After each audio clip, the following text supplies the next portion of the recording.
Hi guys, today we are going to read about the Berenstain Bears and the Slumber party. Sometimes little bears' good behavior ends when they pack their pajamas and stay over with friends. Yes, it can happen. Look at all those animals. They look scared. One of the most interesting things about a telephone is that when it rings, you don't know who's calling until you answer it. Yes, it was back in the day. Now you know. Sometimes when the phone rang in the bear's treehouse, it was for Papa. Papa Bear is a furniture maker, and customers often call about buying a table or a chair. Yes, I think I can handle that. How soon will you need it? Sometimes it was Grizzly Gran calling Mama about getting together for a visit. This weekend? That will be fine, Gran. When the call was for Brother Bear, it was usually Cousin Freddy with a question about homework. The fifth problem? I got 6.5. What did you get? When it was for Sister Bear, it was almost always her best friend, Lizzie Bruin. For you, sister, it's Lizzie. And Lizzie almost always had some big idea, a tea party for all their stuffed animals, going to the attic and dressing up in grown-ups' clothes, or organizing a sorority and using Farmer Ben's old chicken coop as a clubhouse, with permission, of course. It's okay with me, but I think I should warn you, Pio! Oh, probably it smelled really bad. But today Lizzie was calling with her best idea yet. A slumber party? Tonight at your house? Great idea, said Sister. Just a few of my dearest friends, Lizzie continued. You, of course, and Anna, Millie, and Queenie, bring your sleeping bag. And would you bring your tape player? Anna and Millie are bringing tapes, and Queenie's going to teach us the latest dance steps. Sounds like fun. I don't know, Mama Bear said later. You've never slept away from home before. Oh, but I have, protested Sister. At Grizzly Gramps and Grant's one time for a whole week. That's different, said Mama. Gramps and Gran are family, close family. The Bruins are neighbors, argued Sister. Close neighbors? Oh, please, Mama, it'll be such fun. I'm taking my player, Anna and Millie have great tapes, and Queenie's going to teach us the latest dance steps. Please, Mama. Oh, I suppose it's all right, sighed Mama. Come on, let's start getting you organized for this slumber party. You know, she said as she checked out Sister's sleeping bag. It still had some leaves stuck to it from a family sleepout. Sleeping over at a friend's house is kind of a special privilege, and something that goes with privilege is responsibility. Do you know what those words mean? Sure, said Sister. Privilege means being allowed to do stuff, and responsibility means not messing up. Now, you remember what your mama told you about privilege and responsibility, said Papa Bear as Sister started off for Lizzie Bruins. Oh, I will, Papa, I will, she said. But Sister wasn't very far along the road to Lizzie's before she began thinking about all the fun and excitement she was going to have at the party. It didn't take long for those thoughts to push Mama's advice about privilege and responsibility clear out of her head. Another interesting thing about telephones is that they help news to travel fast, especially news about parties. Anna told her other friends about the slumber party, and they told their friends. Millie did the same. Pretty soon, cops from all over the neighborhood were calling Lizzie and asking if they could come to the party. Sure, she said, but bring some popcorn or soda.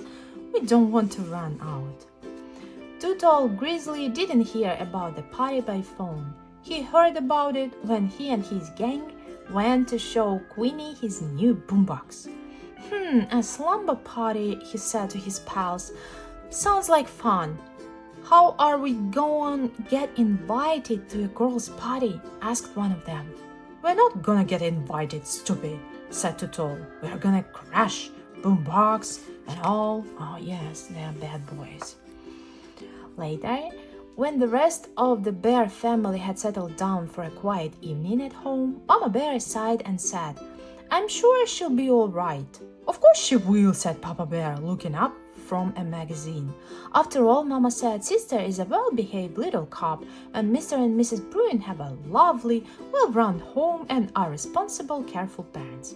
"No doubt about it," said Papa, going back to his reading. Mama is worried. There was only one problem. Mr. and Mrs. Bruin weren't home. They had gone out for the evening and had left Lizzie in the care of a teenage sitter who wasn't much older than some of the Lizzie's guests. The Bruins hadn't planned on a slumber party when Lizzie had asked if a few friends could sleep over. And they certainly hadn't planned on a rip-roaring, ear-splitting, popcorn throwing, soda squirting party for half the cubs in their neighborhood, because that's what was happening with Sister right in the thick of it. The only thing that wasn't happening at the slumber party was the slumber. Lizzie's sister tried to keep things under control, but she couldn't even make herself heard over the noise. You never heard such a commotion. Some neighbors up the road had never heard such a commotion either. They called the police. The chief sent Officer Margaret to investigate. She reached the Bruins' house at the same time Mr. and Mrs. Bruin were returning home. No. Well, things calmed down pretty quickly after that. The party was cancelled, parents were called, Lizzie was sent to bed, and an angry and disappointed Mama Bear came to take Sister home. "I am angry and disappointed," said Mama Bear as they walked home through the night. "After all the things I said about privilege and responsibility." Yes. Sister was grounded and sent to bed, doubly grounded, which means doubly grounded, which meant she had to stay in her room for a day and in the house for a week. "A pretty harsh punishment," commented Papa Bear a little later. "Not harsh at all," said Mama. "You should have seen the Bruins' living room. Popcorn stuck to everything, soda all over the place, lamps knocked over, an absolute disgrace. And after all I said about privilege and responsibility." "Sister does have to share the blame," said Papa, "but she didn't do it all by herself. It was one of those situations where one thing leads to another and things get out of control. But you know, my dear, privilege and responsibility aren't just for cubs. They are for parents too." "Cushions all torn about," said Mama. "It's a privilege to have cubs, and with privilege goes responsibility," continued Papa. "So we are partly to blame too. When Lizzie invited Sister to the slumber party, it was our responsibility to call the Bruins. If we had, we'd have found out that they were going to be out for the evening, and the whole thing would have been nipped in the bud." Said Mama thoughtfully. The next morning, she canceled the grounding and took Sister over to the Bruins to help clean up. Anna, Millie, and Queenie had come to help too. That's nice. That's what's friendly.